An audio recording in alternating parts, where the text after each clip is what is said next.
Good morning friends. मैं doctor V K Mishra from gastro liver hospital Swaroop Nagar Kanpur. आज मैं बात करूंगा कि विटामिन बी 12 तो आपको चाहिए, लेकिन जितनी भी खाने की चीजें हैं उनमें से सबसे ज्यादा रिच सोर्स विटामिन बी 12 का कौन है जिससे आपको विटामिन बी 12 मिलेगा। ना ये कुछ फैक्ट्स हैं, इनको जानिए। जो विटामिन बी 12 है उसको कोबालामिन के नाम से भी जाना जाता है मेडिकली। तो ये बेसिकली कोबालामिन है जिसे हम विटामिन बी 12 के नाम से जानते हैं। ये हमारे बॉडी के अंदर बहुत सारे इसेंशियल फंक्शंस करता है।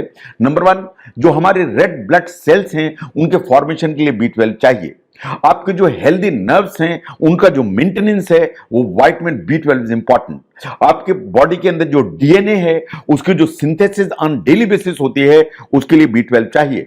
आपका जो मेटाबॉलिज्म है, आपकी सेल का जो एनर्जी प्रोडक्शन है वो बी 12 के थ्रू मीडिएट होता है, इसलिए मेटाबॉलिज्म को मेंटेन करने के लिए बी 12 जरूरी है। नो, आपका जो मूड होता है उसके रेगुलेशन एंड कॉग्निटिव फंक्शन को एडिक्वेट रखने के लिए आपको बी 12 चाहिए। बी 12 कम होगा तो कहीं डिप्रेशन होगा, कहीं एंजाइटी होगी, कहीं एजिटेशन होगा, बहुत सारे मूड फ्लक्चुएशंस होंगे अगर बी 12 की कमी है तो। ना, अगर आपकी बॉडी के अंदर बी 12 की कमी है तो प्रॉब्लम कहां से होती है। नंबर 1, आपको एनीमिया डेवलप हो जाता है, और एनीमिया जो होता है उसे कहते हैं डायमॉर्फिक एनीमिया या मेगेलोब्लास्टिक एनीमिया, जो विटामिन बी 12 की कमी से होता है। आपके जो नर्व्स होते हैं उनकी फंक्शनिंग डिफेक्टिव हो जाती है और इंपेयर्ड होगी तो बहुत सारे नर्व के सिम्टम आने लगते हैं, और जैसा मैंने कहा मेटाबॉलिक प्रोसेस वो गड़बड़ा जाती है। तो इसलिए ये इंपॉर्टेंट है कि आपको राइट फूड पहचानने की जरूरत है for a very simple reason. इसलिए कि आपकी जो बॉडी है वो विटामिन बी 12 खुद में सिंथेसाइज नहीं कर सकती। आपको विटामिन बी 12 हमेशा बाहर से लेना पड़ता है, चाहे वो आप डाइट के सोर्स से लें चाहे आप सप्लीमेंट लें। तो चूंकि डाइट हम रोज खाते ही हैं तो डाइट के सोर्स इंपॉर्टेंट हो जाते हैं ताकि आप उनको चुनें, ताकि आपकी बॉडी में एडिक्वेट अमाउंट की जो विटामिन बी 12 है वो पहुंचने पाए। नो, कितना चाहिए आपको रोज विटामिन बी 12 ये इंडिविजुअल टू इंडिविजुअल डिफर करता है, लेकिन 18 साल की उम्र तक, यानी जब तक आप एडल्टहुड में नहीं चले जाते हैं, आपको रोज चाहिए 0.4 से लेके 1.8 माइक्रोग्राम तक। तो 0.4 से लेके 1.8 माइक्रोग्राम आपको रोज चाहिए 18 साल की उम्र तक।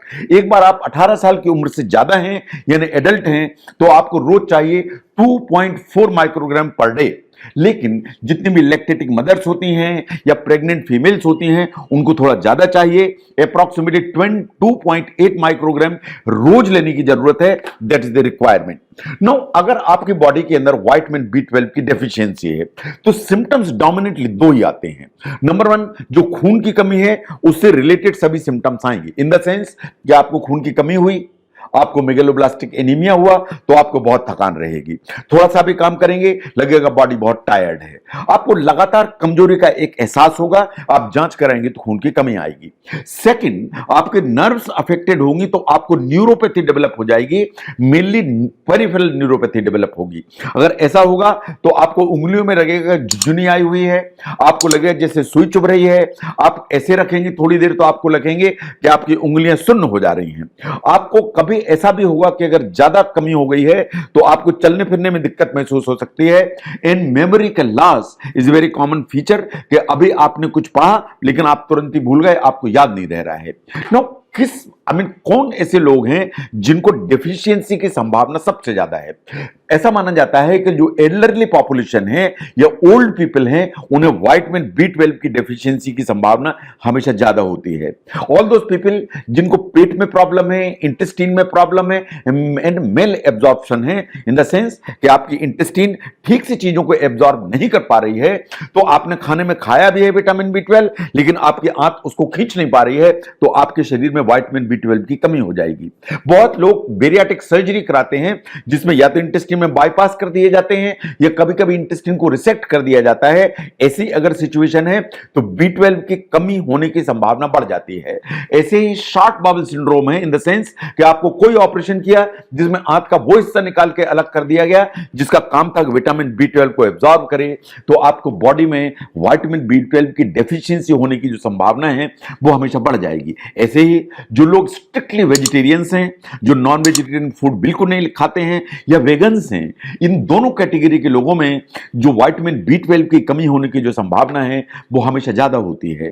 नो, अगर हम ध्यान से देखें कि आपको विटामिन B12 ज्यादा मात्रा में कहां से मिलेगा, जो प्राइमरीली अगर हम देखें तो विटामिन B12 एनिमल प्रोडक्ट्स में ही पाया जाता है।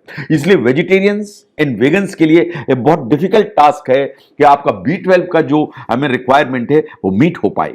सबसे ज्यादा विटामिन B12 अगर होता है तो वो मीट्स में होता है, चाहे आप पोर्क खाएं, चाहे आप लेम्ब खाएं, चाहे आप बीफ खाएं। इन तीनों में से जब भी आप कोई चीज लेते हैं, इनमें विटामिन B12 सबसे ज्यादा मात्रा में होता है। इसके बाद आती है पोल्ट्री, चाहे आप चिकन खाएं, चाहे टर्की खाएं, इनमें विटामिन B12 काफी मात्रा में होता है, लेकिन मीट से कम। नंबर 3 पर आते हैं फिश, पर्टिकुलरली जो ऑयली फिश है, जैसे सल्मन है, ट्राउट है, ट्यूना है, सार्डाइंस है, इनमें B12 की मात्रा ठीक होती है, लेकिन मीट से कम एंड पोल्ट्री से कम। तो सबसे ज्यादा B12 आपको मिलता है मीट से, चाहे वो आप लेम्ब खाएं, चाहे आप बीफ खाएं। नो, इसके बाद नंबर आता है सी फूड्स का, इन द सेंस कि जब आप सेलफिश खाते हैं, आप क्रैब्स खाते हैं या ऑयस्टर खाते, इनमें B12 ठीक मात्रा में होता है, लेकिन जनरली फिश से कम। जो डेयरी प्रोडक्ट्स होते हैं, चाहे मिल्क है, चीज है, योगर्ट है, इनमें B12 ठीक मात्रा में होता है, लेकिन एनिमल प्रोडक्ट के कंपैरिजन में कम। जो एग्स होते हैं उनमें B12 होता है, पर्टिकुलरली योक में, लेकिन जितने भी एनिमल प्रोडक्ट हैं उनमें एग सबसे नीचे के कैटेगरी में आता है। सबसे नंबर 1 पर आते हैं मीट्स एंड नंबर 2 पर आते हैं चिकन या पोल्ट्री प्रोडक्ट्स। नाउ अगर हम ध्यान से देखें कि वेजिटेरियंस को कहां से मिलता है, जो वेजिटेरियंस जितने हैं उनको वास्तव में जो प्लांट बेस्ड फूड्स हैं उनसे तो मिलता है, लेकिन मोस्ट ऑफ द सीरियल जिसमें विटामिन B12 का फोर्टिफिकेशन किया जाता है, जो इस तरह के जो सीरियल्स मार्केट में मिलते हैं, उनसे आपको विटामिन B12 मिलता है। जो आप प्लांट बेस्ड मिल्क अल्टरनेटिव लेते हैं, इन द सेंस कि जैसे आप सोया मिल्क लेते हैं, या आप आलमंड मिल्क लेते हैं, या आप पिस्ता मिल्क लेते हैं, मतलब इस तरह के जो मिल्क बनाए जाते हैं, जो मिल्क अल्टरनेटिव होते हैं प्लांट बेस्ड, इनमें आपको विटामिन B12 मिलता है। जो न्यूट्रिशनल ईस्ट है, इससे आपको विटामिन B12 मिलता है। लेकिन यह बात बिल्कुल सही है कि जितने भी वेगन्स हैं, जितने भी वेजिटेरियंस हैं, उनको विटामिन B12 एडिक्वेट मात्रा में लेना is a very difficult task. अगर ऐसा है तो अपना जो विटामिन B12 को चेक कराइए, अगर जरूरत है तो आपको सप्लीमेंट के रूप में इसको लेने की जरूरत पड़ती है, क्योंकि सबसे अच्छे जो सोर्स हैं विटामिन B12 के वो वास्तव में एनिमल प्रोडक्ट हैं। उनमें से मीट नंबर 1 पर आता है, जो पोल्ट्री के प्रोडक्ट या चिकन जैसी चीजें नंबर 2 पर आते हैं, in fish and all those things number 3 पर आते हैं। लेकिन एज कॉम्प्रोमाइज जो आप एग यूज करते हैं, अगर उसमें योक इस्तेमाल करें, उसमें आपको विटामिन B12 मिलता है। तो विटामिन B12 का सबसे अच्छा सोर्स क्या है, उसको समझने में अगर ये वीडियो हेल्प करता है तो इसको जरूर शेयर करें। मैं doctor VK Mishra from gastro liver hospital, Swaroop Nagar, Kanpur. Thank you very much.